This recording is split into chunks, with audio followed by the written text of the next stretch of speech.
September 7ನೇ ತಾರೀಕು ಈ ವರ್ಷ ಅಂದರೆ 2025ನೇ ಇಸ್ವಿಯ ಕೊನೆಯ ಚಂದ್ರಗ್ರಹಣ ಸಂಭವಿಸ್ತಾ ಇದೆ. ವಿಶೇಷತೆ ಏನಪ್ಪ ಅಂದರೆ ಭಾರತದಲ್ಲಿ ಇದು ಕಾಣಿಸ್ತಾ ಇದೆ. ಸೊ ಈ ಒಂದು ವಿಶೇಷವಾದಂಥ ಗ್ರಹಣ ಕುಂಭರಾಶಿಯವರ ಮೇಲೆ ಯಾವ ರೀತಿಯ ಪ್ರಭಾವ, ತುಂಬ ಇಂಪಾರ್ಟೆಂಟ್ ವಿಚಾರವಾಗಿರುತ್ತೆ ಅಲ್ವಾ. ಸೊ ದಯವಿಟ್ಟು ವಿಡಿಯೋನ ಎಂಡ್ ತನಕ ನೋಡಿ. ನಮಸ್ಕಾರ, ನಾನು ವಿಠಲ್ ಭಟ್ ಮಾತಾಡ್ತಾ ಇರ್ತಕ್ಕಂಥದ್ದು.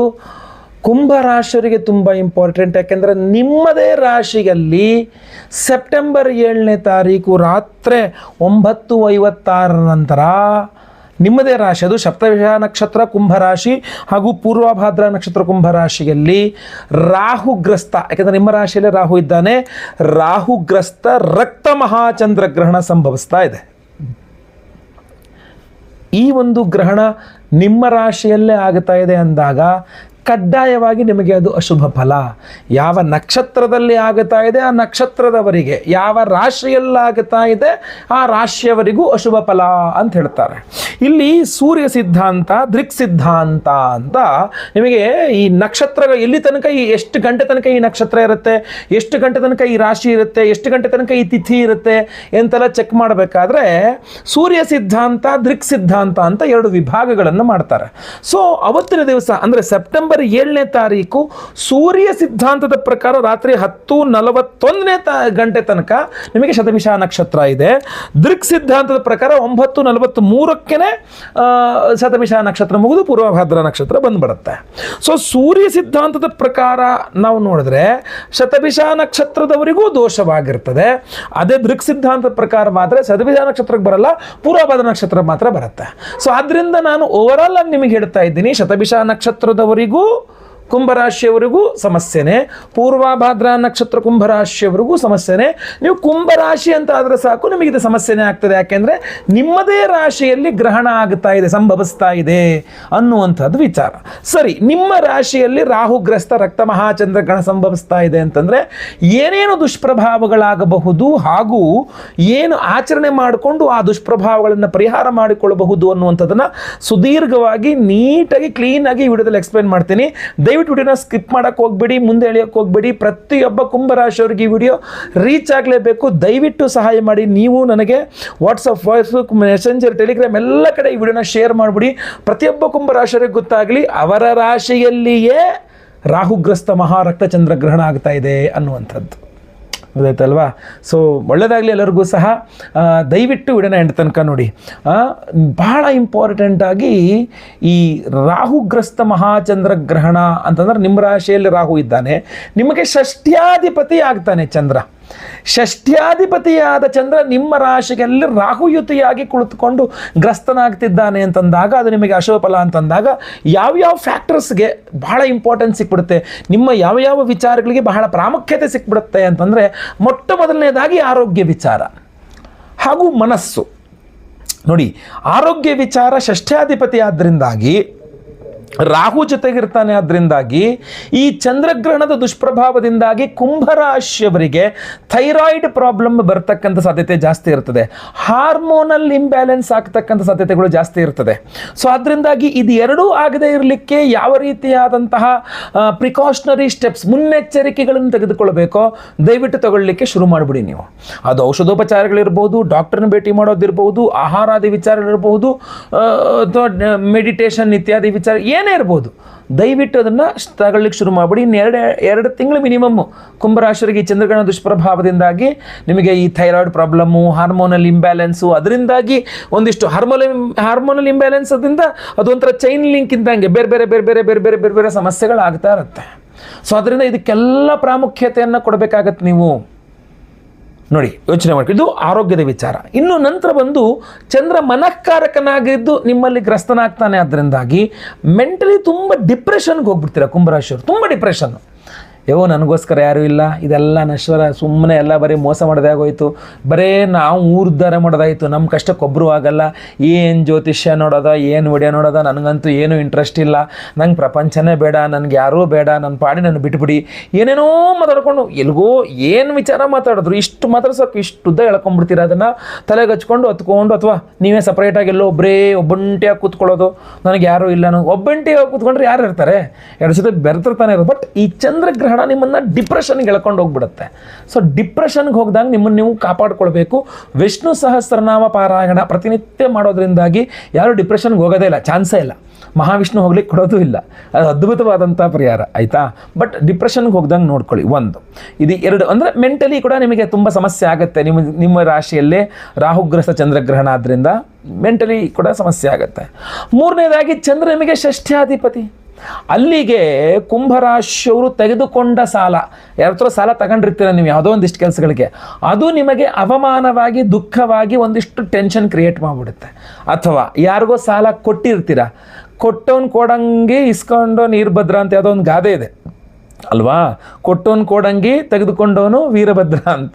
ಸೊ ಅದರಿಂದ ಆ ಥರ ಆಗ್ಬಿಡುತ್ತೆ ಪರಿಸ್ಥಿತಿ, ನೀವು ಕೊಟ್ಟು ಕೆಟ್ರಿ ಅನ್ನೋ ರೀತಿಯಲ್ಲಿ ಆಗ್ಬಿಡ್ತದೆ.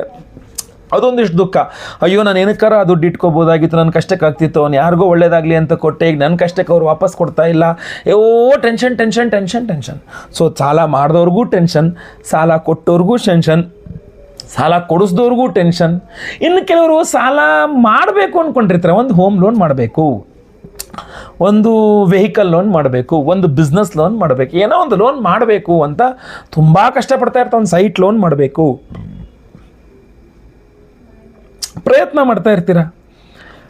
ಸಾಲಕ್ಕೆ ಪ್ರಯತ್ನ ಮಾಡ್ತಾ ಇರ್ತಕ್ಕಂಥವ್ರಿಗೂ ಚಂದ್ರಗ್ರಹಣ ದುಷ್ಪ್ರಭಾವ ಆದ್ದರಿಂದ ಅವ್ರಿಗೂ ಒಟ್ಟು ಈ ಓವರಾಲ್ ಆಗಿ ಸಾಲದ ವಿಚಾರ ಅನ್ನುವಂಥದ್ದೇ ನಿಮಗೆ ಗಿರಿಗಿಟ್ಲೆ ಒಡಿಸಿ ಮಾನಸಿಕ ಹಿಂಸೆ ತುಂಬ ಕೊಡಲಿದೆ ಅಂತ ಕಂಡು ಬರ್ತಾ ಇದೆ. ಕುಂಭರಾಶಿಯವರಿಗೆ ನಿಮ್ಮ ರಾಶಿಯಲ್ಲಿಯೇ ಚಂದ್ರಗ್ರಹಣ ಸಾಲದ ವಿಚಾರದಲ್ಲಿ ಟೆನ್ಷನನ್ನು ಖಂಡಿತವಾಗಿ ಕೊಡುತ್ತೆ, ಅದಕ್ಕೆ ಡೌಟೇ ಬೇಡ. ನೆಕ್ಸ್ಟ್, ಇಲ್ಲಿ ರಾಹು ನಿಮ್ಮ ರಾಶಿಯಲ್ಲಿದ್ದದ್ದು ಷಷ್ಠ್ಯಾಧಿಪತಿಯ ಯುತಿ ಅಂತಂದಾಗ ನಿಮಗೆ ಈ ತೊಂದರೆ ಕೊಡೋರ ಕಾಟ ತುಂಬ ಸಮಸ್ಯೆಗಳಾಗ್ಬಿಡುತ್ತೆ. ಮೇಲಿಂದ ಮೇಲೆ ಶತ್ರುಗಳ ಕಾಟ, ಮೇಲಿಂದ ಮೇಲೆ ದುಶ್ಮನ್ ಕಹಾ ಹೇ ಊರು ತುಂಬ ಹೇ, ಅವ್ರದ್ದೇ ದೊಡ್ಡ ಟೆನ್ಷನ್ನು. ಏನೋ ಒಂದು ತಗೊಂಡಿಲ್ಲ ಹಾಗೆ ದೃಷ್ಟಿ, ಒಂದು ಬೈಕಲ್ಲಿ ಹೋಗೋಂಗಿಲ್ಲ ದೃಷ್ಟಿ, ಒಂದು ಕಾರಲ್ಲಿ ಹೋಗೋಂಗಿಲ್ಲ ದೃಷ್ಟಿ, ಒಂದು ಬಾಡಿಗೆ ಕಾರ್ ಮಾಡ್ಕೊಂಡು ಹೋದ್ರೂ ದೃಷ್ಟಿ, ಒಂದು ಮೊಬೈಲ್ ತಗೊಂಡ್ರೆ ದೃಷ್ಟಿ, ಒಂದು ಒಳ್ಳೆ ಬಟ್ಟೆ ಹಾಕೊಂಡ್ರೆ ದೃಷ್ಟಿ. ಹಬ್ಬ ಇವತ್ತು ಬಹಳ ಕಾಲದ ನಂತರ ಒಂದು ಒಳ್ಳೆ ಊಟ ಮಾಡಿದ್ನಪ್ಪ ಅಂದರೆ ಅದಕ್ಕೂ ದೃಷ್ಟಿ, ಊಟನೂ ಮಾಡಂಗಿಲ್ಲ ಹಂಗಾರೆ ಅಂತ. ಈ ಒಂದಿಷ್ಟು ಅನಾವಶ್ಯಕ ವಿಚಾರಗಳಿಗೆ ದೃಷ್ಟಿ ತೊಂದರೆ ಕೊಡೋರು, ಎಲ್ಲಿ ಕೆಲಸ ಮಾಡ್ತಾರೋ ಅಲ್ಲಿ ಶತ್ರುಗಳ ಕಾಟ ಜಾಸ್ತಿ ಆಗಿಬಿಡುತ್ತೆ, ಎಲ್ಲಿ ವ್ಯಾಪಾರ ಮಾಡ್ತಾರೋ ಅಲ್ಲಿ ಶತ್ರುಗಳ ಕಾಟ ಜಾಸ್ತಿ ಆಗಿಬಿಡುತ್ತೆ. ಈ ಶತ್ರುಗಳ ಕಾಟ ಮೇಲಿಂದ ಮೇಲೆ ಒಂಥರ ಹಿಂಸೆಗಳು ಕೊಡ್ತಾ ಇರ್ತದೆ. ಯಾಕೆಂದರೆ ಷಷ್ಠ್ಯಾಧಿಪತಿ ರಾಹು ಇತ್ತು. ಇಲ್ಲಿ ಇನ್ನೂ ಒಂದು ಹೇಳ್ತೀನಿ, ರಾಹು ಕೋರ್ಟು ಕಚೇರಿ ಕಾರಕನಾಗಿರ್ತಕ್ಕಂಥವನಾದ್ರಿಂದ ನೀವು ಕೋರ್ಟು ಕಚೇರಿಗೆ ಇದು ಎಳೆದಾಡ್ಬಿಟ್ರು ಕೂಡ ಏನೂ ಆಶ್ಚರ್ಯ ಇಲ್ಲ.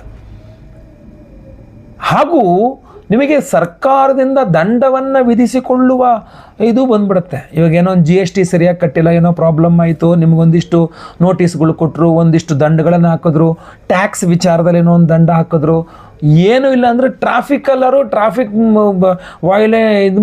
ವೈಲೇಟ್ ಮಾಡಿದ್ದೀರಾ ಅಂತಾರು ನಿಮ್ಗೆ ಒಂದಿಷ್ಟು ದಂಡ ಬೀಳ್ಬೋದು. ಸರ್ಕಾರಕ್ಕೆ ದಂಡವನ್ನು ಕಟ್ಟುವ ಒಂದು ಯೋಗ ಫಲ, ಅಥವಾ ಯಾವುದೋ ಒಂದು ವಿಚಾರದಲ್ಲಿ ದಂಡವನ್ನು ಕಟ್ತೀರಾ ಅಂತ, ದಂಡ ಕಟ್ಟೋದು ದುಡ್ಡು ಅದಲ್ವಾ. ಸೊ ಆ ತರಹ ಶಿಕ್ಷೆಗೆ ಗುರಿಯಾಗುವಂಥ ಸಾಧ್ಯತೆಗಳು ಜಾಸ್ತಿ ಇರ್ತದೆ.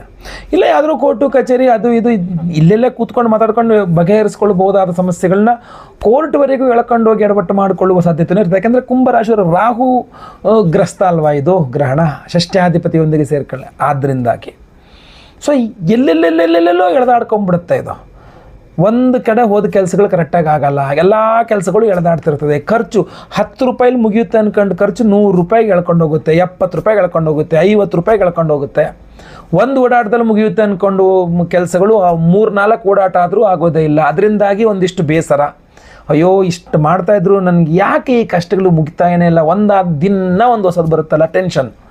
ಈ ಚಂದ್ರಗ್ರಹಣ ಏನು ಮಾಡುತ್ತೆ, ನಿಮಗೆ ಮೊದಲು ಟೆನ್ಷನ್ ಇತ್ತು, ಮುಂದೆನೂ ಟೆನ್ಷನ್ ಇರ್ಬೋದು, ಮೊದಲೇನು ಅಂತ ತಲೆಗಚ್ಕೊಂತಿರಲಿಲ್ಲ, ನೆಕ್ಸ್ಟು ಅಂತ ತಲೆಗಚ್ಕೊಳಲ್ಲ. ಚಂದ್ರಗ್ರಹಣದಲ್ಲಿ ಮಾತ್ರ ತುಂಬ ತಲೆಗಚ್ಕೊಂಡು ತುಂಬ ಏನೋ ಆಕಾಶ ತಲೆ ಮೇಲೆ ಬಿದ್ದಿರೋ ಥರ ಆಡ್ಬಿಡ್ತೀರ ನೀವು. ಯಾಕೆಂದರೆ ಚಂದ್ರಗ್ರಹಣ ನಿಮ್ಗೆ ಆ ಥರ ಎಫೆಕ್ಟನ್ನು ಕೊಡ್ತಾ ಇರುತ್ತೆ. ಇಲ್ಲಿ ಪರಿಹಾರಾದಿ ವಿಚಾರಗಳು ಬಂದರೆ ಗ್ರಹಣಾಚರಣೆ ಬಹಳ ಮುಖ್ಯ. ಬಹಳ ಮುಖ್ಯವಾಗಿ ಹೇಳ್ತೀನಿ, ಆವತ್ತಿನ ದಿವಸ ಅಂದರೆ ನೀವು ಗಟ್ಟುಮುಟ್ಟಿದ್ದೀರಾ, ಯಾವುದೇ ಆರೋಗ್ಯ ಬಾಧೆ ಇಲ್ಲ ಅಂದರೆ 12 ಗಂಟೆ ಲಾಸ್ಟ್. 12 ಗಂಟೆ ನಂತರ ನೀವು 12:30 ನಂತರ ನೀವು ಆಹಾರ ಸೇವನೆ ಮಾಡುವಂಗಿಲ್ಲ, ಮರುದಿನ ಬೆಳಗ್ಗಿನ ಜಾವ 1:30 ತನಕ ಅನ್ನುವಂಥ ಶಾಸ್ತ್ರ ಹೇಳ್ತದೆ. ಇಲ್ಲ ನೀವು ವಯಸ್ಸಾಗಿರೋರು ಇದ್ದೀರಿ, ನೀವು ವಯಸ್ಸಾಗಿರ್ತಕ್ಕಂಥ ಕುಂಭರಾಶಿಯವರು, ಆರೋಗ್ಯ ಬಾಧೆ ಇರತಕ್ಕಂಥ ಕುಂಭರಾಶಿಯವರು, ಚಿಕ್ಕ ಮಕ್ಕಳು, ಗರ್ಭಿಣಿ ಸ್ತ್ರೀಯರು, ವಯೋವೃದ್ಧರು ಅಥವಾ ಆರೋಗ್ಯ ಬಾಧೆ ಇಂಥ ಕಾರಣಗಳಿದೆ ಅಂತಂದ್ರೂ ಒಂದು 3:30-4 ಗಂಟೆವರೆಗೆ ಲಾಸ್ಟ್ ಆಹಾರ ಸೇವನೆಗೆ ಅವಕಾಶ ಕೊಡ್ತಾರೆ. ಅದರ ನಂತರ ಮಾಡಬೇಡಿ ಅಂತ ಹೇಳ್ತಾರೆ ಆಹಾರ ಸೇವನೆಯನ್ನು. ಯಾಕೆ ಅಂತಂದರೆ ಗ್ರಹಣದ ಸಮಯ ಅವತ್ತು 9:56 ರಾತ್ರಿ ಶುರುವಾಗುವ ಗ್ರಹಣ, ಮರುದಿನ ಬೆಳಗಿನ ಜಾವ 1:27 ಅಂದರೆ ಸುದೀರ್ಘ 3:30 ಗಂಟೆ, 3 ಗಂಟೆ 31 ಚಂದ್ರಗ್ರಹಣ ಸಂಭವಿಸ್ತಾ ಇದೆ. ಇಷ್ಟು ಸುದೀರ್ಘವಾದ ಚಂದ್ರಗ್ರಹಣ ಅಂದ ತಕ್ಷಣ ಅಷ್ಟರ ಮಧ್ಯದಲ್ಲಿ ನೀವು ಟಾಯ್ಲೆಟ್ಗೆ ಹೋಗುವ ಸಾಧ್ಯತೆ ಇರ್ತದೆ. ಅಂದರೆ ಮಲಮೂತ್ರ ವಿಸರ್ಜನೆಗೆ ಹೋಗುವ ಸಂದರ್ಭಗಳು ಬಂದ್ಬಿಡ್ತದೆ ಆಹಾರ ಸೇವನೆ ಮಾಡಿಲ್ಲ ಅಂದರೆ ಬರಲ್ಲ, ಮಾಡಿದರೆ ಬಂದ್ಬಿಡುತ್ತೆ. ಸೊ ಗ್ರಹಣದ ಸಮಯದಲ್ಲಿ ಮಲಮೂತ್ರ ವಿಸರ್ಜನೆ ಮಾಡೋದು ಮಹಾಪಾಪ, ಗ್ರಹಣ ಸಮಯದಲ್ಲಿ ನಿದ್ರೆ ಮಾಡುವುದು ಮಹಾಪಾಪ, ಗ್ರಹಣ ಸಮಯದಲ್ಲಿ ಹೊರಗಡೆ ಓಡಾಡುವುದು ಬಹಳ ತಪ್ಪು ಅಂತ ಧರ್ಮಶಾಸ್ತ್ರ ಹೇಳ್ತಾ ಇದೆ. ಶಾಸ್ತ್ರದಲ್ಲಿ ಇರುವ ಉಲ್ಲೇಖಗಳನ್ನು ನಾನು ನಿಮಗೆ ಹೇಳ್ತಾ ಇದ್ದೆ. ನಾನು ಶಾಸ್ತ್ರದಲ್ಲಿ ಈ ಥರ ಹೇಳ್ತಾ ಇದ್ದಾರೆ, ಮಾಡಬಾರದು ಅಂತ ಹೇಳ್ತಾ ಇದ್ದಾರೆ. ಸೊ ಇದನ್ನೆಲ್ಲ ಅವಾಯ್ಡ್ ಹಂಗಾರೆ ಏನು ಮಾಡಬೇಕು? 3 ಸ್ನಾನ ಮಾಡಬೇಕು ಅಂತ ಹೇಳ್ತಾರೆ. ಗ್ರಹಣದ ಆದಿಯಲ್ಲಿ, ಗ್ರಹಣದ ಮಧ್ಯದಲ್ಲಿ, ಗ್ರಹಣದ ಅಂತ್ಯದಲ್ಲಿ ಅಂತ. ನೋಡಿ, ಗ್ರಹಣದ ಸಮಯದಲ್ಲಿ ನಿಮ್ಮ ಬಚ್ಚಲ ಮನೆಯಲ್ಲಿ ನೀವು ಮಾಡುವ ಸ್ನಾನ ಗಂಗಾದಿ ತೀರ್ಥ ಸ್ನಾನಗಳು ಮಾಡಿದ ಪುಣ್ಯವನ್ನು ಕೊಡ್ತದೆ ನಿಮಗೆ. ಅಂದರೆ ಆ ಲೆವೆಲ್, ಆ ಸಮಾನವಾದ ಪುಣ್ಯವನ್ನು ಕೊಡ್ತದೆ ನಿಮಗೆ ಅಂತ ಹೇಳ್ತಾರೆ. ಸೊ ಗ್ರಹಣದ ಆದಿ ಅಂದರೆ 9:56 ಸ್ನಾನ ಮಾಡಬೇಕು, ಮಧ್ಯಭಾಗ ಅಂದರೆ 11:45 ಸ್ನಾನ ಮಾಡಬೇಕು, ಅಂತ್ಯಭಾಗ ಅಂದರೆ 1:27 ಸಮಯದಲ್ಲಿ ಒಂದು ಸ್ನಾನ ಮಾಡಬೇಕು. ಗ್ರಹಣ ಆದಿ, ಮಧ್ಯ, ಅಂತ್ಯದಲ್ಲಿ 3 ಸ್ನಾನ ಮಾಡಬೇಕು ಅಂತ ಹೇಳ್ತಾರೆ. ಹಾಗೂ ಗ್ರಹಣ ಸಮಯದಲ್ಲಿ ಏನು ಮಾಡಬೇಕು? ಜಪತಪಾದಿಗಳನ್ನ ಮಾಡಬೇಕು. ನಿಮಗೆ ಇಷ್ಟವಾದ ದೇವರು ಅಥವಾ ಮನೆ ದೇವರು ಶ್ರೀಮನ್ನಾರಾಯಣನ ಓಂ ನಮೋ ನಾರಾಯಣಾಯ ಅಷ್ಟಾಕ್ಷರಿ ಜಪ ಮಾಡಿ 3.5 ಅವರ್ ಇದ್ದಾರೆ, ಎಷ್ಟು 1000 ಜಪ ಮಾಡ್ಬೋದು. ಇಷ್ಟ ದೇವರು, ಮನೆ ದೇವರು, ಈಶ್ವರ ಇರ್ತಾನ, ಓಂ ನಮಃ ಶಿವಾಯ ಜಪ ಮಾಡಿ. ಯಾವುದು ಜಪ ಮಾಡಿ, ಲಲಿತಾ ಸಹಸ್ರನಾಮ ಕೇಳಿಸ್ಕೊಳ್ಳಿ, ವಿಷ್ಣು ಸಹಸ್ರನಾಮ ಓದ್ಕೊಳ್ಳಿ. ನಿಮ್ಮ ಕುಂಭರಾಶಿಯವರಿಗೆ 7.5 ಕೊನೆಯ ಭಾಗ ನಡೀತಾ ಇದೆ, ಶನಿ ಅಷ್ಟೋತ್ರವನ್ನು ಪಠನೆ ಮಾಡಿ, ಶನಿ ಸ್ತೋತ್ರಗಳನ್ನು ಪಠನೆ ಮಾಡಿ. ಓಂ ಶಂ ಶನೇಶ್ಚರಾಯ ನಮಃ ಜಪ ಮಾಡಿ. ಎಷ್ಟು 1000 ಜಪಗಳು ಬೇಕಾದ್ರೂ ಮಾಡ್ಬೋದು. 1 ಸಲ ಜಪ ಮಾಡಿದ್ರೆ 10 ಸಲನೋ 100 ಸಲನೋ ಜಪ ಮಾಡಿದ ಪುಣ್ಯ ಬರುತ್ತೆ. ಇನ್ನೊಂದು 100 ಸಲನೋ 1000 ಸಲ ಜಪ ಮಾಡಿದ್ರೆ ಎಷ್ಟೆಲ್ಲ ಪುಣ್ಯ ಬರುತ್ತಲ್ಲ, ಜಪ ಮಾಡ್ಬೋದು ನೀವು. ಆಮೇಲೆ ಒಂದು ಶ್ಲೋಕ ತೋರಿಸ್ತೀನಿ ಈಗ ನಿಮಗೆ ಸ್ಕ್ರೀನ್ ಮೇಲೆ. ಸೊ ಈ ಶ್ಲೋಕವನ್ನು ನೀವು ಬರೆದುಕೊಂಡು ಇಟ್ಕೊಳ್ಬೇಕು. ಜಪ ಮಾಡ್ಬೋದು ಈ ಶ್ಲೋಕವನ್ನು ಬರ್ಕೊಂಡು, ಇಲ್ಲ ಒಂದು ಪೇಪರ್ನಲ್ಲಿ ಬರೆದು ಒಂದು ಬೌಲ್ನಲ್ಲಿ ತುಂಬ ಉದ್ದಿನ ಬೇಳೆ ಹಾಕಿ ಅದರಲ್ಲಿ ಚೀಟಿ ಇಟ್ಬಿಡಿ, ಶ್ಲೋಕ ಬರೆದಿರೋ ಚೀಟಿಯನ್ನು. ಮರುದಿನ ಬೆಳಗ್ಗೆ ಅಂದರೆ 8ನೇ ತಾರೀಕು ಬೆಳಗ್ಗೆ ಸ್ನಾನ ಆದ ನಂತರ ಮನೆ ಹತ್ತಿರದಲ್ಲಿರುವ ಯಾವುದಾದ್ರು ದೇವಸ್ಥಾನದಲ್ಲಿ ಪುರೋಹಿತರಿಗೆ ಅದನ್ನು ಆ ಉದ್ದಿನ ಬೇಳೆ ಸಹಿತ ಇನ್ನೊಂದು ಸ್ವಲ್ಪ ಅಕ್ಕಿನೂ ಕೊಡಬೇಕು, ಒಂದು ಸ್ವಲ್ಪ ಉದ್ದಿನ ಬೇಳೆ ಕೊಡಬೇಕು, ಅದರಲ್ಲಿ ಚೀಟಿಯನ್ನು ಇಟ್ಬಿಟ್ಟು ಕೊಟ್ಬಿಟ್ರೆ ಆಯ್ತು ಅಷ್ಟೇ. ಎಷ್ಟು ಸಿಂಪಲ್ ಆಗಿರತಕ್ಕಂಥ ಪರಿಹಾರ. ಸೊ ಹೀಗೂ ಕೂಡ ನೀವು ಮಾಡ್ತಕ್ಕಂಥ ಅವಕಾಶ ಇರ್ತದೆ. ಆಹಾರ ಸೇವನೆ ಮಾಡ್ಬೋದು. ದರ್ಭೆಯನ್ನು ಎಲ್ಲ ಆಹಾರದಲ್ಲಿ ಹಾಕಿಟ್ಬಿಡಬೇಕು. 1:30 ನಂತರ ಮತ್ತೆ ಹೊಸದಾಗಿ ಆಹಾರವನ್ನು ಸಿದ್ಧಪಡಿಸಿಕೊಂಡು, ಸ್ನಾನ ಆದಮೇಲೆ ಹೊಸದಾಗಿ ಆಹಾರ ತಯಾರು ಮಾಡಿಕೊಂಡು ಊಟ ಮಾಡಬೇಕು, ಆಹಾರ ಸೇವನೆ ಮಾಡಬೇಕು ಅಂತ ಇದೆ. ಅಲ್ಲಿ ತನಕ ಮಾಡಬಾರದು ಅಂತ ಧರ್ಮಶಾಸ್ತ್ರದಲ್ಲಿ ಸ್ಪಷ್ಟವಾಗಿ ಉಲ್ಲೇಖವನ್ನು ಮಾಡಿದ್ದಾರೆ, ಸಮಸ್ಯೆಗಳು ಅಂತ. ಈಗ ಬಹಳಷ್ಟು ಜನಕ್ಕೆ ಏನಾಗುತ್ತೆ, ನಾವು ಎಲ್ಲ ಮಾಡೋಕ್ಕಾಗಲ್ಲ ಗುರುಳೆ, ಬಟ್ ನೀವು ಹೇಳೋದು ಹೌದು. ಯಾಕೆ? ಗ್ರಹಣದ ಸಮಯದಲ್ಲಿ ಮಾಡುವ ಹೋಮ ಹವನಗಳಿಗೂ ಅಷ್ಟೇ ಪುಣ್ಯ ಇದೆ. ನೀವು 1 ಆಹುತಿ ಹಾಕಿದ್ರೆ 1000 ಆಹುತಿ ಹಾಕಿದ್ರೆ ಪುಣ್ಯ ಇರ್ತದೆ. ನಂತರದಲ್ಲಿ ನೀವು ಬಹಳ ವಿಶೇಷವಾಗಿ ಗ್ರಹಣ ಸಮಯದಲ್ಲಿ ಮಾಡುವ ಹೋಮಗಳಿಗೆ ಇನ್ನೂ ಪವರ್ ಜಾಸ್ತಿ ಇರ್ತದೆ. ಸೊ ಅದರಿಂದ ಅಂಥ ವಿಶೇಷ ಪರಿಹಾರ ನಿಮಗೆ ಬೇರೆ ಯಾವುದೂ ಪರಿಹಾರ ಮಾಡೋಕ್ಕಾಗಲ್ಲ. ನಾವು ಚಂದ್ರಗ್ರಹಣ ಶಾಂತಿ ಪರಿಹಾರ, ಅದು ಪ್ರತಿಯೊಬ್ಬ ಕುಂಭರಾಶಿಯರು ಚಂದ್ರಗ್ರಹಣ ಶಾಂತಿ ಮಾಡಿಸಲೇಬೇಕು. ಯಾಕೆ ಅಂತಂದ್ರೆ ನಿಮ್ಮ ರಾಶಿಯಲ್ಲೇ ಗ್ರಹಣ ಆಗ್ತಾ ಇರ್ತಕ್ಕಂಥದ್ದು. ಸೊ ಆ ವಿಶೇಷವಾದ ಪರಿಹಾರ ಏನಪ್ಪ ಅಂತಂದರೆ, ವೀಕ್ಷಕರೇ, ಸೆಪ್ಟೆಂಬರ್ 7ನೇ ತಾರೀಕು ಏನು ಮಹಾಚಂದ್ರಗ್ರಹಣ, ರಾಹುಗ್ರಸ್ತ ಮಹಾಚಂದ್ರಗ್ರಹಣ ಸಂಭವಿಸ್ತಾ ಇದೆ. ರಾತ್ರಿ 7ನೇ ತಾರೀಕು ರಾತ್ರಿ ಸಂಭವಿಸ್ತಾ ಇದೆ.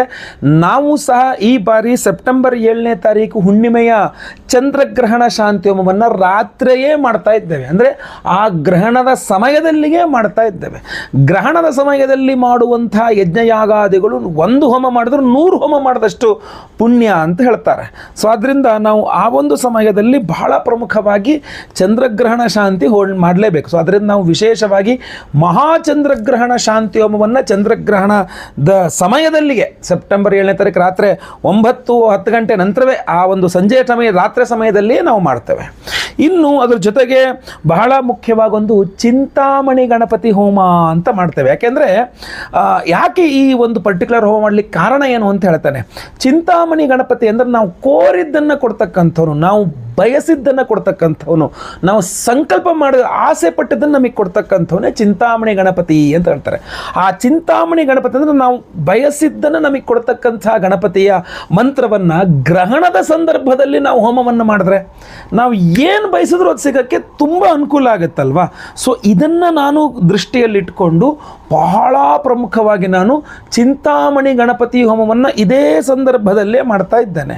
ಚಂದ್ರಗ್ರಹಣ ಶಾಂತಿ ಹೋಮ, ಆಮೇಲೆ ಚಿಂತಾಮಣಿ ಗಣಪತಿ ಹೋಮ, ಇದ್ರ ಜೊತೆಗೆ ಲಕ್ಷ್ಮಿ ಎಲ್ಲರಿಗೂ ಬೇಕೇ ಬೇಕಲ್ಲ ಸರ್. ಎಲ್ಲರ ಆರ್ಥಿಕ ಬಾಧೆಗಳು ಪರಿಹಾರವಾಗಬೇಕು ಅಂದರೆ ಗ್ರಹಣ ಸಂದರ್ಭದಲ್ಲಿ ನಾವು ವಿಶೇಷವಾಗಿ ಲಕ್ಷ್ಮಿ ಆರಾಧನೆ ಮಾಡಬೇಕು. ಆದ್ದರಿಂದ ಸೌಭಾಗ್ಯ ಲಕ್ಷ್ಮಿ ಹೋಮವನ್ನು ಅವತ್ತಿನ ದಿವಸವೇ ಚಿಂತಾಮಣಿ ಗಣಪತಿ ಹೋಮ, ಚಂದ್ರಗ್ರಹಣ ಶಾಂತಿ ಹೋಮ, ಸೌಭಾಗ್ಯ ಲಕ್ಷ್ಮಿ ಹೋಮವನ್ನು ಮಾಡ್ತಾ ಇದ್ದೇವೆ. ಹಾಗೂ ನಾಗದೋಷಗಳು ಬೇರೆ ಸಮಯದಲ್ಲಿ ನಾಗನಿಗೆ ಪರಿಹಾರ ಮಾಡೋದಕ್ಕೂ ಗ್ರಹಣದ ಸಮಯದಲ್ಲಿ ನಾಗನಿಗೆ ಪರಿಹಾರ ಮಾಡೋದಕ್ಕೂ ವ್ಯತ್ಯಾಸ ಇದೆ. ಸೊ ಅದರಿಂದ ಗ್ರಹಣದ ಸಮಯದಲ್ಲಿ ನಾವು ಸರ್ಪಶಾಂತಿ ಹೋಮ ಆಶ್ಲೇಷ ಬಲಿ ಮಾಡಿದಾಗ ನಾವು ಒಂದು ಆಶ್ಲೇಷ ಬಲಿ ಮಾಡಿದ್ರೆ 100 ಆಶ್ಲೇಷ ಬಲಿ ಮಾಡಿದ ಪುಣ್ಯ ಅಂತ ಶಾಸ್ತ್ರ ಹೇಳ್ತಕ್ಕಂಥದ್ದು. ಸೊ ಅದರಿಂದಾಗಿ ನಾವು ಆಶ್ಲೇಷ ಬಲಿ ಪೂಜೆ, ಸರ್ಪಶಾಂತಿ ಹೋಮವನ್ನು ಮಾಡ್ತಾ ಇದ್ದೇವೆ. ಸಂತಾನ ಇಲ್ಲದವರಿಗೆ ಸಂತಾನವಾಗಬೇಕು, ಸಂತಾನ ಇರೋರಿಗೆ ಮಕ್ಕಳ ವಿಚಾರದ ಚಿಂತೆ ಇರಬಾರದು ಅಂತ ಸಂತಾನ ಗೋಪಾಲಕೃಷ್ಣ ಹೋಮವನ್ನು ಮಾಡ್ತಾ ಇದ್ದೇವೆ. ನಿಮಗೆ ಗುರುಬಲ ಇದೆಯಾ ಇಲ್ವಾ ಟೆನ್ಷನ್ ಮಾಡ್ಕೊಂಬಿಡಿ, ನಾವು ಗುರು ಶಾಂತಿ ಹೋಮವನ್ನು ಮಾಡ್ತಾ ಇದ್ದೇವೆ. ಯಾವುದೇ ರೀತಿಯ ಶನಿ ಪೀಡೆಗಳಿದ್ರೂ ಪರಿಹಾರವಾಗಬೇಕು ಅಂತ ಶನಿ ಶಾಂತಿ ಹೋಮವನ್ನು ಮಾಡ್ತಾ ಇದ್ದೇವೆ. ನವಗ್ರಹಗಳದ್ದು ಯಾವುದೇ ದೋಷ ಇದ್ರೂ ಪರಿಹಾರವಾಗಬೇಕು ಅಂತ ನವಗ್ರಹ ಶಾಂತಿ ಹೋಮವನ್ನು ಮಾಡ್ತಾ ಇದ್ದೇವೆ. ಸೊ ಇದು ಎಲ್ಲ ಹೋಮಗಳು ಸೇರಿ ಒಬ್ಬರಿಗೆ ಒಂದೇ ಸಂಕಲ್ಪ ಸೇವೆ, ಒಂದು ಸಂಕಲ್ಪ ಸೇವೆ ಕೊಟ್ಟರೆ ಎಲ್ಲವೂ ಬಂತು ಆಯ್ತಲ್ವಾ. ಹಾಗೂ ಪ್ರಸಾದ ಸ್ವರೂಪ ಪ್ರತಿಯೊಬ್ಬರಿಗೂ ಈ ವಿಶೇಷವಾದ ಶ್ವೇತಾರ್ಕ ರತ್ನಗಳ ಬ್ರೇಸ್ಲೆಟನ್ನು ಕೊಡ್ತಾ ಇದ್ದೇವೆ. ಇದು ಚಂದ್ರನ ಒಂದು ಉಪರತ್ನವಾಗಿ ನಿಮಗೆ ತುಂಬ ಸಹಾಯಕವಾಗಿರುತ್ತೆ. ಮನಃಕಾರಕನಾದ ಚಂದ್ರ, ಈ ಮೆಂಟಲ್ ಟೆನ್ಷನ್ಸ್ ಯಾವುದೇ ನಿಮಗೆ ಮಾನಸಿಕ ಒತ್ತಡ, ದುಃಖ ಅಥವಾ ಲೋನ್ಲಿನೆಸ್, ಒಂಟಿತನ ಏನಿಲ್ಲದೇನೆ ಎಲ್ಲ ರೀತಿಯಲ್ಲಿ ಒಂದು ಅದ್ಭುತವಾದಂತಹ ಮಾನಸಿಕ ಸ್ಥೈರ್ಯವನ್ನು, ಎಲ್ಲ ಕಡೆ ನಂಗೆ ಜಯನೇ ಉಂಟಾಗುತ್ತೆ ಅನ್ನುವ ಧೈರ್ಯವನ್ನು ಕೊಡ್ತಕ್ಕಂಥ ಒಂದು ವಿಶೇಷವಾದ ಬ್ರೇಸ್ಲೆಟ್, ದೃಷ್ಟಿಗೂ ಪರಿಹಾರವಾಗಬೇಕು ಅಂತ ಒಂದು ವಿಶೇಷವಾದ ರತ್ನವನ್ನು ಇಟ್ಟು ಇದಕ್ಕೆ ನಾವು ಬಹಳ ಪ್ರಮುಖವಾಗಿ ಈ ಒಂದು ನಮ್ಮ ಶ್ವೇತಾರ್ಕ ರತ್ನಗಳನ್ನಿಟ್ಟಿದ್ದೇನೆ. ಈ ಒಂದು ಶ್ವೇತಾರ್ಕ ರತ್ನ ಅಂದರೆ ಚಂದ್ರಗೆ ಸಂಬಂಧಪಟ್ಟ ಉಪರತ್ನಗಳನ್ನು ಚಂದ್ರಗ್ರಹಣದ ದಿವಸ ಚಂದ್ರಗ್ರಹಣ ಶಾಂತಿ ಹೋಮದಲ್ಲಿ ಇಟ್ಟು ಇದನ್ನು ಎನರ್ಜೈಸ್ ಮಾಡಿ ನಿಮಗೆ ಕೊಡ್ತೇನೆ. ಪ್ರತಿಯೊಬ್ಬರೂ ಸಹ ಸಿಂಪಲ್ ಆಗಿ ಧಾರಣೆ ಮಾಡಿಕೊಂಡ್ರೆ ಸಾಕು. ನೀವು ಲೆಫ್ಟ್ ಹ್ಯಾಂಡಲ್ಲಾರು ಧಾರಣೆ ಮಾಡ್ಕೋಬಹುದು, ರೈಟ್ ಹ್ಯಾಂಡಲ್ಲಾರು ಧಾರಣೆ ಮಾಡ್ಕೊಳ್ಬೋದು. ನಾನು ರೈಟ್ ಹ್ಯಾಂಡಲ್ಲಿ ತುಂಬ ಇದ್ದಾವೆ ಅಂತೇಳಿ ನಾನು ಲೆಫ್ಟ್ ಹ್ಯಾಂಡ್ ಹಾಕಿ ನಿಮಗೆ ಕಾಣಿಸ್ಲಿ ಅಂತ ಹಾಕೊಂಡು ಅಷ್ಟೇ ಬಿಟ್ಟರೆ ರೈಟ್ ಹ್ಯಾಂಡ್ ಕೂಡ ಧಾರಣೆ ಮಾಡ್ಕೊಳ್ಬೋದು. ಸೊ ರೈಟ್ ಹ್ಯಾಂಡಲ್ಲಿ ಹಾಕೊಳ್ತಕ್ಕಂಥದ್ದು ಉತ್ತಮ ಆಯಿತಾ. ಸೊ ಈ ಥರ ಧಾರಣೆ ಮಾಡ್ಕೊಂಡ್ರೆ ಆಯ್ತು. ತುಂಬ ಸಿಂಪಲ್ ಆಗಿ ಲೇಡೀಸ್ ಹಾಕ್ಕೋಬೋದಾ ಅಥವಾ ನಾವು ನಾನ್ ವೆಜ್ ತಿಂತೀವಿ ಹಾಕ್ಕೋಬೋದಾ, ಯಾವ ಚಿಂತೆನೂ ಬೇಡ, ಪ್ರತಿಯೊಬ್ಬರೂ ಧಾರಣೆ ಮಾಡಬಹುದು. ಹಾಗೂ ಚಂದ್ರಗ್ರಹಣದ ದಿವಸ ಚಂದ್ರಗ್ರಹಣ ಶಾಂತಿ ಹೋಮದಲ್ಲಿ ಚಂದ್ರಗ್ರಹಣದ ಸಮಯದಲ್ಲಿಯೇ ಚಂದ್ರಗ್ರಹಣ ಶಾಂತಿ ಹೋಮವನ್ನು ಮಾಡಿ ಅದರಲ್ಲಿ ಎನರ್ಜೈಸ್ ಮಾಡಿದ್ದು ತುಂಬ ಪವರ್ಫುಲ್ ಆಗಿರುತ್ತೆ. ಎಲ್ಲ ಹೋಮಗಳ ಭಸ್ಮ, ನಾಗಾರಾಧನೆ, ಅರಿಶಿನ ಪ್ರಸಾದ ಜೊತೆಗೆ ವಿಶೇಷವಾಗಿ ಈ ಬ್ರೇಸ್ಲೆಟನ್ನು ನಿಮಗೆ ಕಳಿಸ್ಕೊಡ್ತಾ ಇದ್ದೇವೆ. ಸೊ ಪ್ರತಿಯೊಬ್ಬರು ದಯವಿಟ್ಟು ಸಂಕಲ್ಪ ಸೇವೆಗೆ ಹೆಸರು ಕೊಟ್ಕೊಳ್ಳಿ. ಸ್ಕ್ರೀನ್ ಮೇಲೆ ಕಾಣುವಂಥ ನಂಬರ್ಗೆ ನಿಮ್ಮ ಹೆಸರು, ಗೋತ್ರ ಗೊತ್ತಿದ್ರೆ, ನಕ್ಷತ್ರ ಗೊತ್ತಿದ್ರೆ, ನಿಮ್ಮ ರಾಶಿ ಹಾಗೂ ನಿಮ್ಮ ವಿಳಾಸ ವಾಟ್ಸಪ್ ಮಾಡ್ಕೊಳ್ಳಿ. ಅವತ್ತಿನ ದಿವಸ ಸಂಜೆನೇ ನಾನು ನಿಮ್ಮ ಅಂದರೆ ಗ್ರಹಣ ಆರಂಭಕ್ಕೂ ಮುನ್ನ ಇದ್ರ ಸಮಯ ಅಂತ ಶುರುವಾಗುತ್ತೆ. ಗ್ರಹಣದ ಪೂರ್ವದ ಸಮಯದಲ್ಲಿಯೇ ವಿಶೇಷವಾಗಿ ಲೈವಲ್ಲಿ ನಿಮ್ಮ ಹೆಸರು ಸಂಕಲ್ಪ ಮಾಡ್ತೇನೆ. ಆ ಗ್ರಹಣ ಆರಂಭಕ್ಕೂ ಮುನ್ನ ಒಂದು ಪೂರ್ವದ ಸಮಯ ಅಂತ ಇರ್ತದೆ. ಆ ವಿಶೇಷವಾದ ಸಂಜೆಯ ಸಮಯದಲ್ಲಿಯೇ ನಾನು ಲೈವಲ್ಲಿ ನಿಮ್ಮ ಹೆಸರು ಸಂಕಲ್ಪ ಮಾಡ್ತೇನೆ. ಲೈವಲ್ಲಿ ನಿಮ್ಮ ಹೆಸರು ಸಂಕಲ್ಪ ಆಗೋದು ನೀವು ಕೇಳಿಸ್ಕೊಳ್ಳಬಹುದಾಗಿರ್ತದೆ, ನೋಡಬಹುದಾಗಿರ್ತದೆ. ಹೋಮಗಳಂತೂ ಗ್ರಹಣದ ಸಮಯದಲ್ಲೇ ಆಗುತ್ತೆ. ಸೊ ನೀವು ಲೈವ್ ಹೋಮನೂ ನೋಡ್ತೀರಾ, ನಿಮ್ಮ ಹೆಸರು ಸಹ ಸಂಕಲ್ಪ ಆಗೋದು ನೋಡ್ತೀರಾ. ಇದರ ಜೊತೆಯಲ್ಲಿ ವಿಶೇಷವಾಗಿ ಎಲ್ಲ ಹೋಮಗಳ ಪ್ರಸಾದ, ಆಮೇಲೆ ನಾಗಾರಾಧನೆಯ ಅರಿಶಿನ, ಎಲ್ಲ ಹೋಮಗಳ ಭಸ್ಮ, ನಾಗಾರಾಧನೆ ಅರಿಶಿನ ಹಾಗೂ ವಿಶೇಷವಾದ ಬ್ರೆಸ್ಲೆಟ್ ಪ್ರತಿಯೊಬ್ಬರಿಗೂ ಸ್ಪೀಡ್ ಪೋಸ್ಟಲ್ಲಿ ನಾವು ಕಳಿಸ್ಕೊಡ್ತೇವೆ ಆಯ್ತಲ್ವ. ಸೊ ಭಾನುವಾರ ಹೋಮ ಆಗುತ್ತೆ, ಸೋಮವಾರ ಎಲ್ಲ ಪ್ಯಾಕಿಂಗ್ ಆಗುತ್ತೆ, ಮಂಗಳವಾರ ನಾವಿಲ್ಲಿಂದ ಕಳಿಸ್ಕೊಟ್ಬಿಡ್ತೇವೆ. ಸೊ ದಯವಿಟ್ಟು ಸ್ಕ್ರೀನ್ ಮೇಲೆ ಕಾಣೋ ನಂಬರ್ಗೆ ನಿಮ್ಮ ಹೆಸರು, ಗೋತ್ರ ಗೊತ್ತಿದ್ರೆ, ನಕ್ಷತ್ರ ಗೊತ್ತಿದ್ರೆ ಹಾಗೂ ರಾಶಿ ಗೊತ್ತಿದ್ರೆ, ಅಥವಾ ನಿಮ್ಮ ಹೆಸರು ವಿಳಾಸ ಆದರೂ ಪರವಾಗಿಲ್ಲ, ಬೇಗ ವಾಟ್ಸಪ್ ಮಾಡಿಕೊಂಡು ನಮ್ಮ ಈ ಚಂದ್ರಗ್ರಹಣ ಶಾಂತಿ ಹಾಗೂ ವಿಶೇಷ ಹೋಮಗಳಿಗೆ ಸಂಕಲ್ಪ ಸೇವೆಗೆ ನಿಮ್ಮ ಹೆಸರನ್ನ ರಿಜಿಸ್ಟರ್ ಮಾಡ್ಕೊಳ್ಳಿ. ಖಂಡಿತವಾಗಿ ಒಳ್ಳೆಯದಾಗಲಿ. ವಿಡಿಯೋ ಇಷ್ಟ ಆದರೆ ದಯವಿಟ್ಟು ಪ್ರತಿಯೊಬ್ಬರೂ ಸಹ ಈ ವಿಡಿಯೋನ ಲೈಕ್ ಮಾಡಲಿಕ್ಕೆ ಮರಿಬೇಡಿ. ಇಲ್ಲಿ ತನಕ ನೀವು ವಿಡಿಯೋ ನೋಡಿದ್ದೀರಾ ಅಂತ ನನಗೆ ಗೊತ್ತಾಗಬೇಕಲ್ಲ. ಸೊ ದಯವಿಟ್ಟು ಓಂ ನಮಃ ಶಿವಾಯ ಅಂತ ಕಮೆಂಟ್ ಕಮೆಂಟ್ ಮಾಡಿ, ಅಥವಾ ಓಂ ನಮೋ ನಾರಾಯಣಾಯ ಅಂತ ಕಮೆಂಟ್ ಮಾಡಿ. ಖಂಡಿತವಾಗಿ ನೋಡ್ತೇನೆ, ನೀವು ಕಮೆಂಟ್ ನಾನು ಓದ್ತೇನೆ. ಏನಾದ್ರು ನಿಮ್ಮ ಅಭಿಪ್ರಾಯಗಳು, ವಿಶೇಷವಾದಂತಹ ಅನುಮಾನಗಳಿದ್ದರೆ ದಯವಿಟ್ಟು ನಾನು ಕಮೆಂಟ್ ಮಾಡಿ, ನಾನು ನಿಮ್ಮ ಕಮೆಂಟ್ನೆಲ್ಲ ಓದ್ತೇನೆ ಖಂಡಿತವಾಗಿ.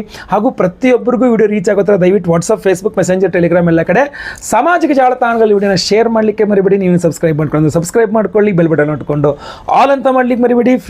ನಮ್ಮ ಫೇಸ್ಬುಕ್ಕಲ್ಲಿ ನೋಡ್ತಾ ಇದ್ದೀರಾ ಅಂತಂದರೆ ದಯವಿಟ್ಟು ನಮ್ಮ ಚಾನಲ್ನ, ನಮ್ಮ ಪೇಜನ್ನು ಫಾಲೋ ಮಾಡಲಿಕ್ಕೆ ದಯವಿಟ್ಟು ಮರಿಬೇಡಿ. ಮುಂದಿನ ವಿಡಿಯೋದಲ್ಲಿ ಮತ್ತೆ ಪುನಃ ಸಿಗ್ತೇನೆ. ಎಲ್ಲರಿಗೂ ಸಹ ಒಳ್ಳೆಯದಾಗಲಿ. ಲೋಕ ಸಮಸ್ತ ಸುಖಿನೋ ಭವಂತು. ನಾರಾಯಣ ನಾರಾಯಣ ನಾರಾಯಣ.